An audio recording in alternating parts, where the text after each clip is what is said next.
I wasn't supposed to be there. Not really. The company party was for core staff only, and technically my role didn't exist on paper. My name wasn't on the employee list. My desk had no nameplate, and the email I used came from a generic domain that screamed temporary help. Still, someone, probably HR, had sent me the invite, and I figured showing up was better than drawing attention by staying away. It was one of those expensive end-of-year parties meant to remind everyone how family-oriented the company was, except families didn't wear $3,000 suits or talk about stock options between sips of aged scotch. The hotel ballroom shimmered with glass and ego. I kept to the back near the buffet, nursing a drink I didn't even like, trying to blend into the wallpaper. I'd been working there for 6 weeks, long enough to learn people's habits, their small cruelties, their careful masks. My boss, Mark, was the kind of man who measured worth by how loud you laughed at his jokes. Everyone laughed, even the ones who hated him. He had that kind of authority, arrogant, magnetic, the kind that made people forget decency when they wanted something from him. He noticed me almost immediately. "Well, if it isn't the mystery man," he said, walking over, the kind of grin that wasn't really friendly. His voice carried across the music. Heads turned. "Didn't think you'd actually show, buddy. Don't you usually clock out at 5 and vanish like a ghost?" A few chuckles followed. I smiled, tight, polite. "Guess I made an exception." Mark clapped me on the shoulder hard enough to spill a drop of champagne over my hand. "Good man. Maybe we'll make a real employee out of you yet. Just don't get used to free drinks." I nodded, keeping my face still. Inside, I cataloged his tone, his posture, the subtle shift of people's expressions when he spoke. It wasn't about humor, it was control. Every interaction, even at a party, was a test. Who's above me, who's below me, and who can I afford to humiliate safely? That night, it was me. He started introducing me to people as the intern, even though I wasn't. "What's your name again?" he said at one point, loud enough for the people around him to hear. "Tom? Tim? Something like that. He's helping us sort spreadsheets and whatever. Good with numbers, right?" "Something like that," I said. More laughter. Not cruel yet, but close. Laughter that came from discomfort, not amusement. I recognized it.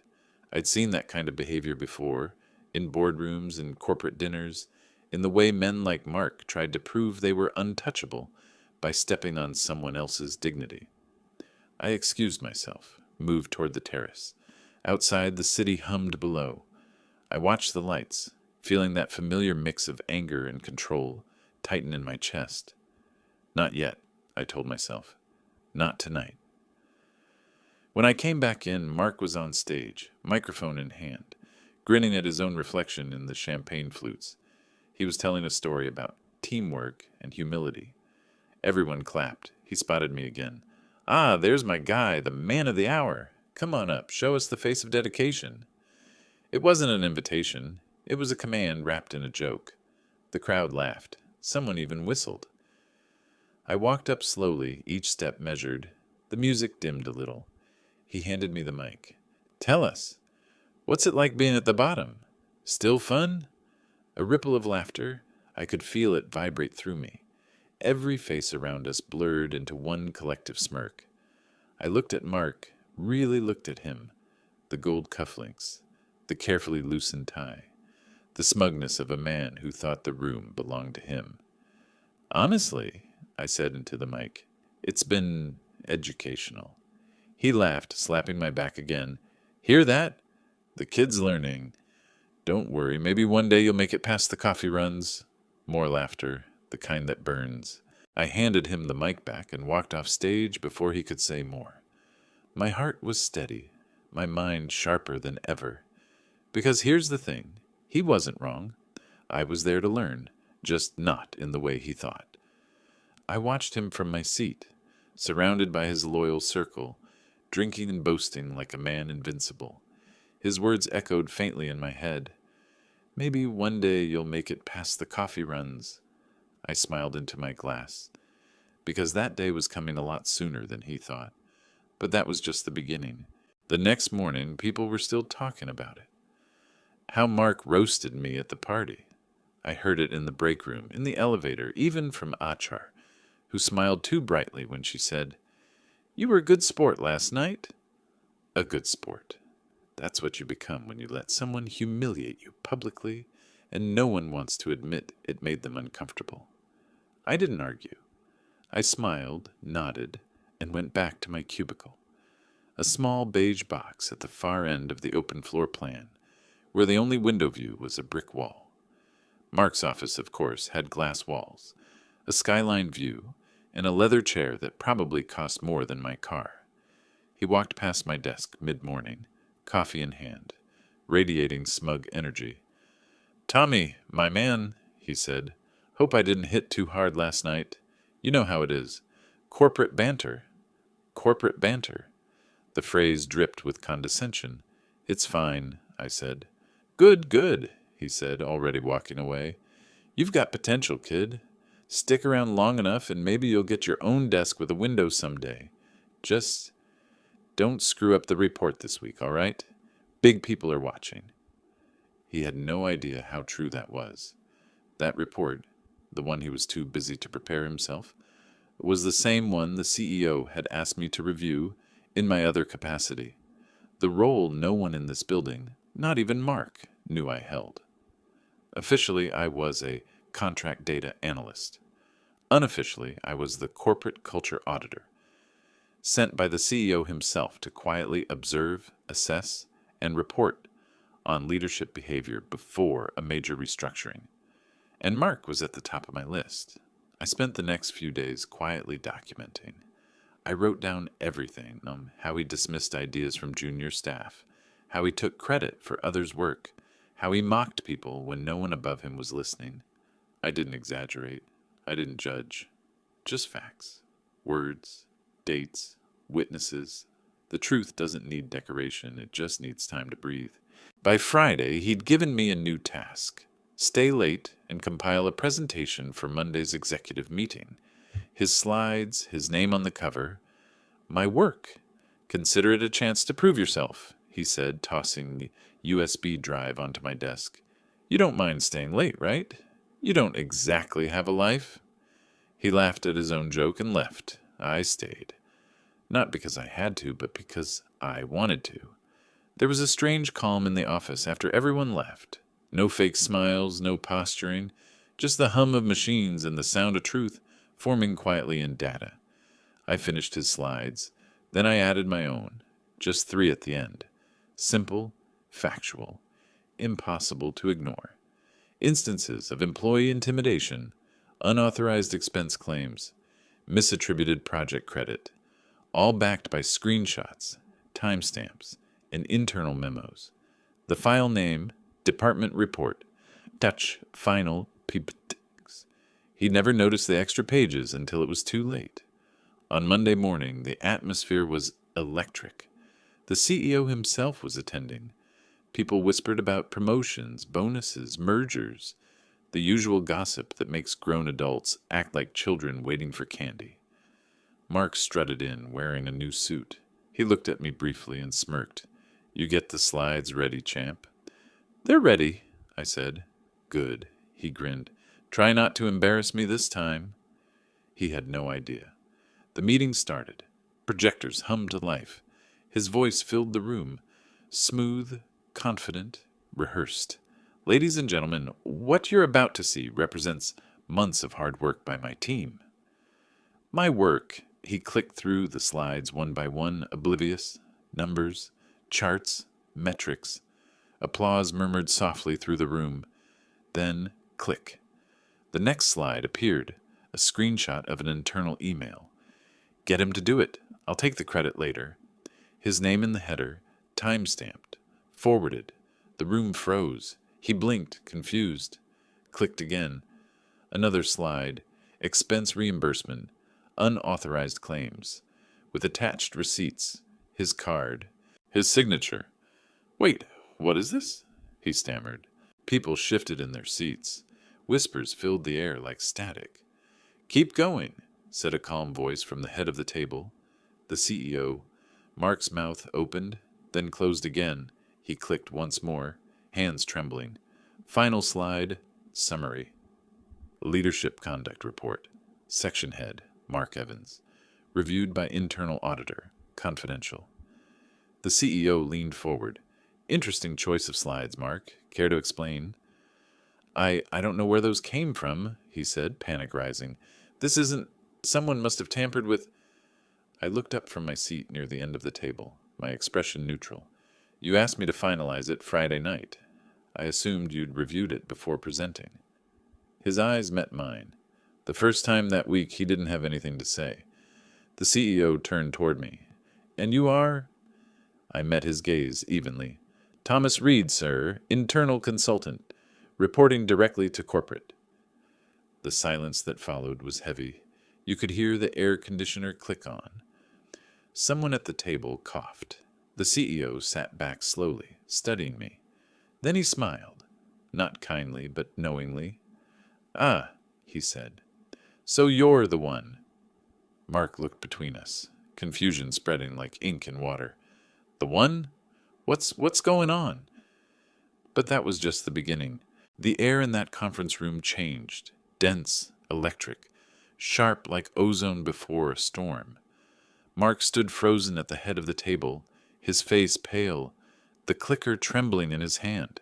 The CEO, Richard Hale, a man whose name carried weight in every boardroom within 3 states, folded his hands and said quietly, "Let's continue."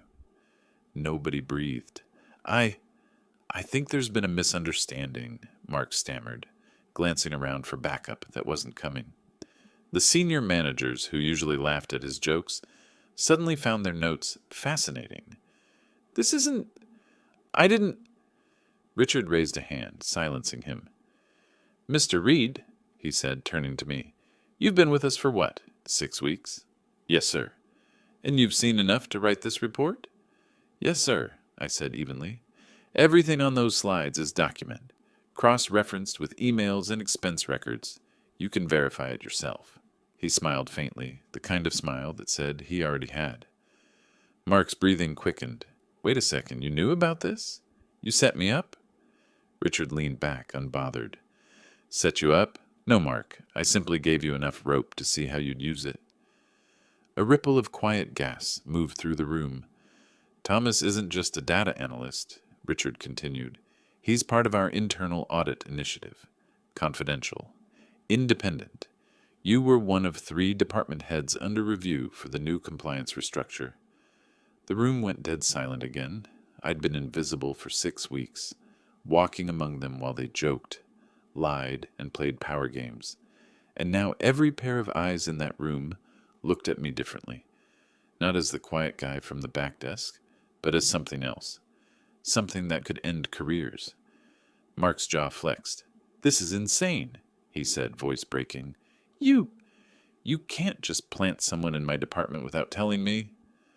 I can, Richard said, his tone cool, and I did.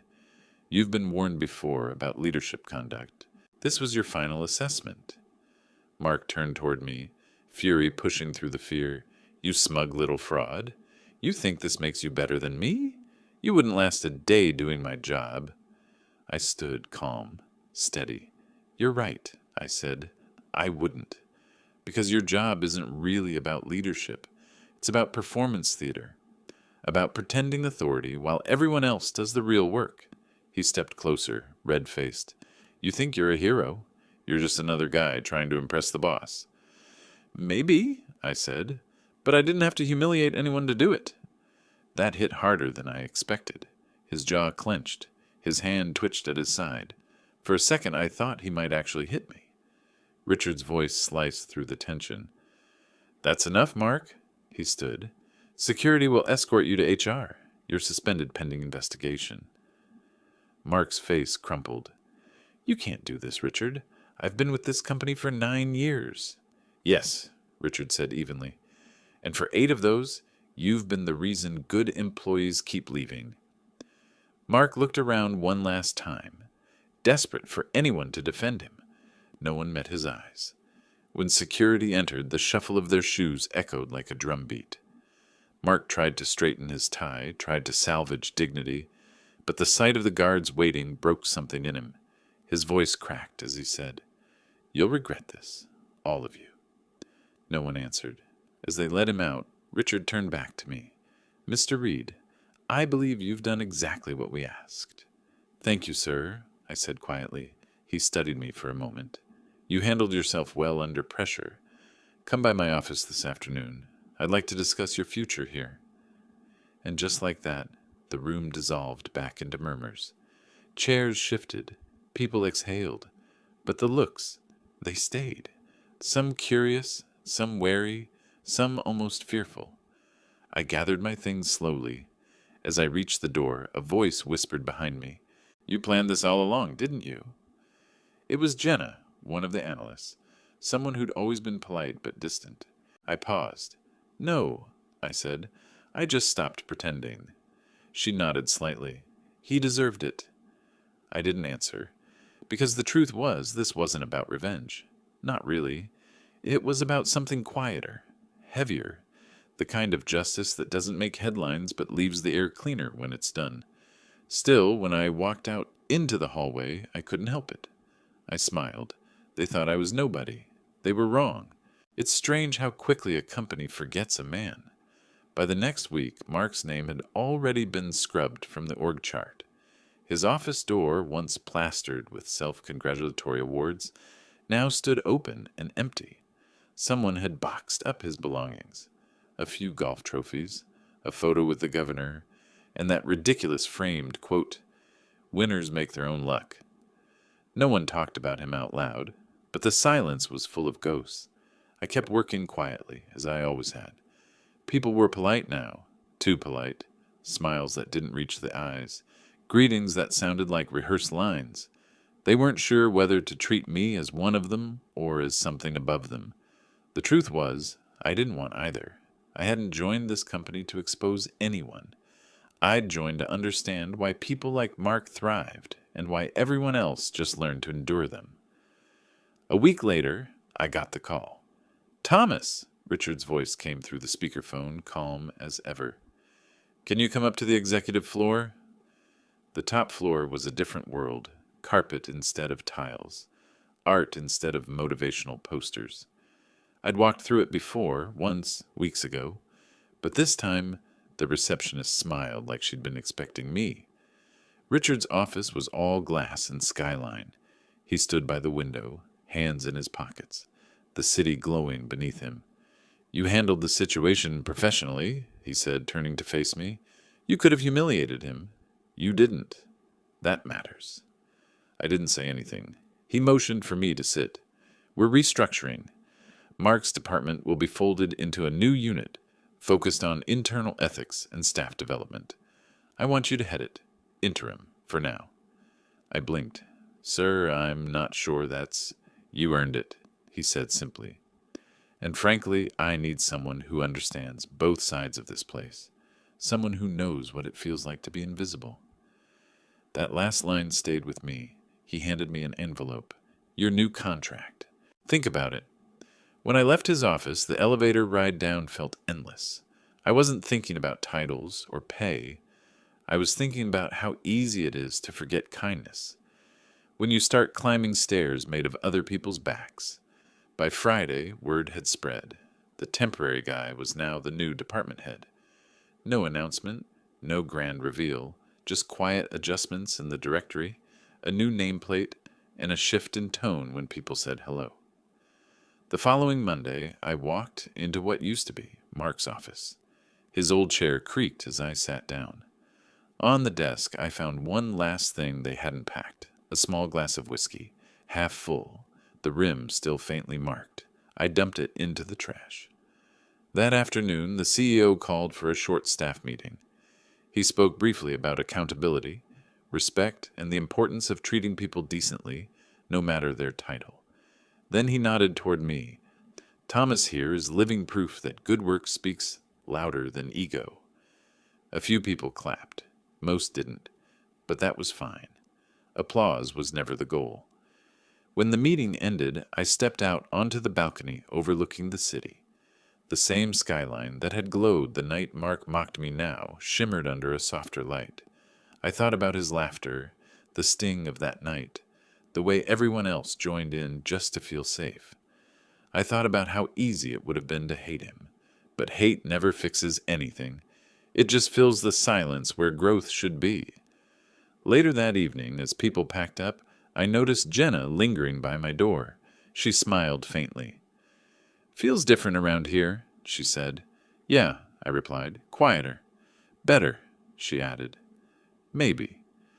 When the last lights went out and the office fell into stillness, I looked around one last time. The empty desks, the hum of the city below, the reflection of a man who didn't need to prove himself anymore. Mark once told me success was about standing on higher ground. He was wrong. Success is about standing your ground, without stepping on anyone else's. He tried to shake my hand once, the day they escorted him out. I didn't.